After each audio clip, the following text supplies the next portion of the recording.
Sabay-sabay natin alamin ang mga kaganapan na nangyayari sa ating bansa.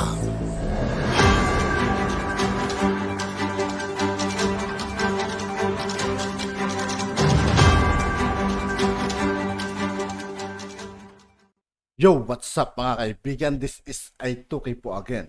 Ngayon nandito naman ulit tayo sa channel ni News PH. Dito naman ulit tayo magbibigay ng komento at reaksyon. Kaya samahan nyo ko guys.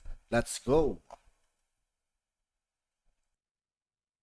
Sabi po ni Laila de Lima, bago ilipat sa Damis, de Lima 6 opening of Quebuloy's bank account. Yung sinasabi po nila, nililipat na po, no? Particular kay Rodrigo Duterte, siya na po may control ngayon. Unang-una, naunahan po sila. Siguro pinoporma pa lang nila, natunugan na, no? Nung sinasalang na po ni Ontiveros yung mga pangingikil, palalabasin po nila na yung pera ng kingdom, ganun lang yan, no? Ay nakuha sa illegal na paraan, di po ba? Ganun lang po nila ipoporma yan. Pwede na pabuksan na yan kung illegal yan. At yan, tingnan nyo po hindi po illegal na galing sa dito sa Pilipinas. Lagi po nilang kinokonekta, illegal na galing sa ibang bansa. Sa mga OFW, kinikikilan. Para po, ang mapunteriya po nila, yung pinapasok na illegal na pera. Pumapasok sa bank account, pumapasok sa pera. Parang ganun yan, no? Kinakailangan angguluhan nila. Hindi po pwedeng dito lang sa bansa natin. No? Kinakailangan magmula po siya sa ibang bansa para po pumasok doon sa anti-money laundering law, no? O anti-money laundering act. At pag naisampa po nila yan, siyempre, pwede na po nilang i-freeze, pwede po nilang kumpiskahin yung ari-arian kasi nagmula sa illegal eh. Yan yung nakikita natin. Yan yung nakikita natin na posible kung bakit nila ngayon pinupurso. Dalawa po yung nakikita ko, no?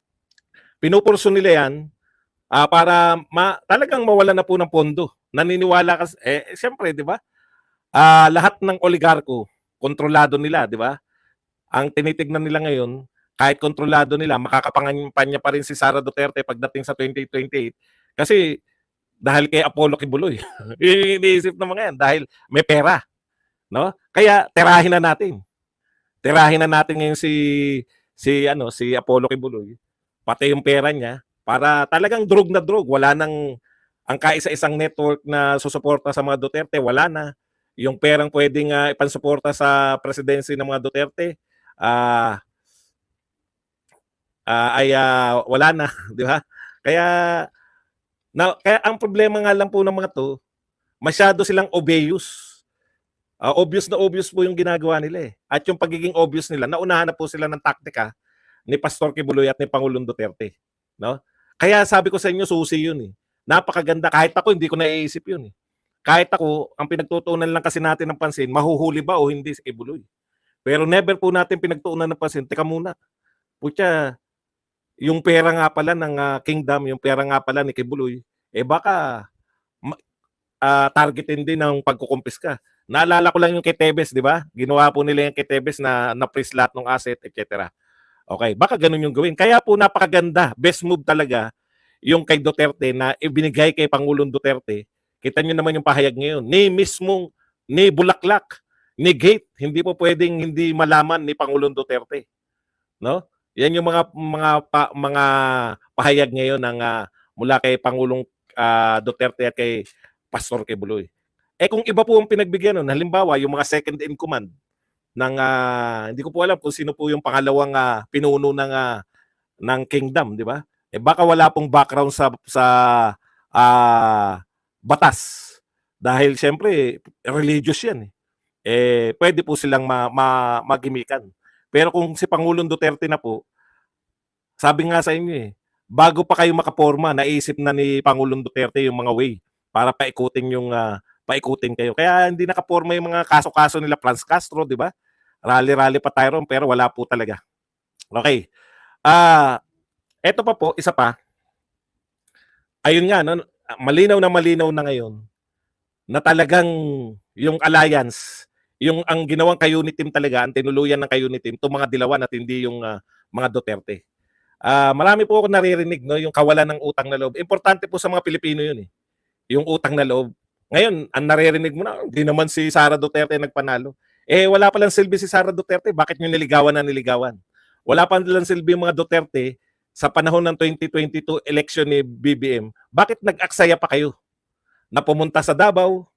Yeah? Bakit nag-aksaya pa kayo na manikluhod para ligawan si Sara Duterte na tumakbo na Vice President? Kung talagang walang silbi si Sara Duterte. Pero malalaman naman natin yan. Huwag kayo mainip. Malalaman naman natin yan. Ngayon pa lang nga, binubugbog nyo na si Sara Duterte. Walang epekto no? Sayang. Sayang yung mga vlogger nyo na mayat-maya. Dalawa po ang binabanata ng mga vlogger ng mga BBM vlogger. O yung mga malalaking channel, ang binabanatan po nila si Sara Duterte at ang mga Duterte kasama ng mga kalyado, SMNI. Una, Dilima at saka Ontiveros. Ipapaalala ko lang sa inyo, hindi government official si Pastor Kibuloy. Naintindihan niyo ba? Hindi po siya subject no sa mga katulad natin na mga government official in the first place. Kaya nila dinadala sa AMLA dahil hindi nila pwedeng dalhin dito sa batas ng mga gobyerno. Taga-gobyerno ba si Kibuloy? Anong karapatan ninyong pabuksan yung kanyang wala namang kaso na nagwawarat na buksan yung kanyang si Dilima isa pa pala. Baka masama ang gising ni Dilima na pagkamalan niya senador pa siya. Dilima, hindi ka nanalo. Real talk lang kita. Baka akala mo senador ka eh. Hindi ka nanalo. Dito nga ako bilib, no? Hindi na nanalo, talo na. Bakit halos lahat ng sinasabi nitong tao na to pinipick up na media? Anong importansya nito? Anong importansya ni Laila de Lima at para pick upin nyo yung kanyang mga ideya? Nagmamatter ba yan sa batas? Pag nagsalita ba siya ng ganyan, may wala nga. Paano nyo pabubuksan? Hindi ikaw, hindi ang Senado ang magbubukas. Wala kayong kapangyarihan na buksan ang ng isang pribadong citizen. Wala kayong kapangyarihan, hindi yan katulad ni Corona na pwede nyo kalkalin yung salin. Walang salin na private citizen. Hindi nyo ba naintindihan yun? Pribado po yan. Ikalawa, yan po ay samahang panrelihiyon.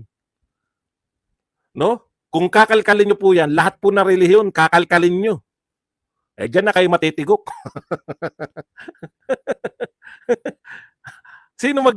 Siguro hindi nyo masasabi sa iglesia yan. Masasabi nyo ba sa iglesia yan na pabuksan nyo yung bank account ng mga manalo? Hindi kayo magtatangka. Hindi naman talaga kasi karapat-dapat. Di ba? Mga pribado po silang tao. Sila po ay mga tao ng simbahan. Ano ba nakakain nyo? Ano bang kinain ninyo o hindi nyo nakain? At bakit kayo ganyan mag-isip? Anong kinalaman ni Pastor Kibuloy? Paano nyo mabubuksan yung kanyang bank account? May bank secrecy. Hindi nyo ba alam? Bank secrecy law. Kinakailangan nyo munang sampahan niya ng kaso na meron siyang katiwaliang ginawa. Pucha, pilit na pilit yung katiwalian nyo eh. Una, pinalulutang nito ni Trillanes ang sinasabi niya. May mga kaibigan si Kibuloy. May mga kaibigan si Kibuloy na maaaring nagtatago ng kayamanan, pinatago kay Kibuloy. Maniniwala kayo. Isa na ng mga kwentong barbero. Makapangyarihan mga tao, kay Kibuloy daw pinatago. Wala na po sa huwisyo. No? Inventong Kung salita ano-ano na natin lang. yun eh. Yan, sinasabi ni Trillanes. Excuse. Tapos na. Sa mga At yun nga po mga kaibigan, dito po nagtatapos ang ating reaction video. Muli ako po si I2K ng Sundalo ng Tunggalo. Maraming salamat sa patuloy na pagsuporta. Yeah, peace out.